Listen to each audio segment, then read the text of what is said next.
po drugi skupni seji obeh poslanskih skupin Nove Slovenije in Slovenske ljudske stranke, kjer bosta dogovor in sklepe današnje skupne seje predstavlja obe vodji poslanskih skupin, in sicer dajem besedo najprej vodji poslanske skupine Slovenske ljudske stranke, gospodu Mihajlu Prevcu.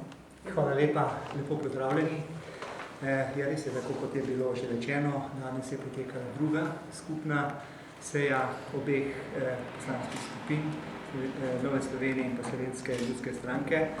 Danes smo bili že precej bolj konkretni in smo se na tej skupni seji dogovorili o nekaj aktivnostih, ki jih bomo pač izpeljali v naslednjih dneh, naslednjih tednih. In sicer dogovorili smo se, da skličemo sejo parlamentarnega odbora, in sicer zdravstvenega odbora, kajti zdi se nam še kako pomembno, da je stanje v zdravstvu v tem trenutku tako kaotično, da seveda mora o tem razpravljati odbor za zdravstvo. V naslednjih dneh nameravamo sklicati to sejo in v tem trenutku že pripravljamo gradivo. Odločili smo se pa tudi, da skličemo sejo državnega zbora in predvsem na dve temi.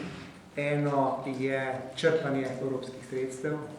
Mislim, da je ta stvar tako pomembna, tako resna, da je v tem trenutku treba spregovoriti na nivoju državnega zbora.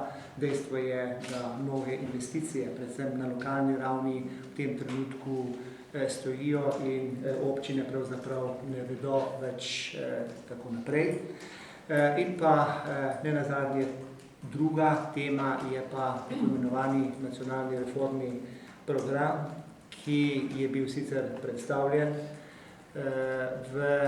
ki ga je vlada sicer predstavila na samem odboru, vendar smo mnenja, da je tudi to tako pomembna tema za Slovenijo, predvsem kar se tiče teh reform, ki jih pravzaprav ni, o teh reformah praktično ne govorimo, in mislim, da je državni zbor tisti, kjer bi pa še kako bilo potrebno o tem nacionalnem reformnem programu tudi spregovoriti.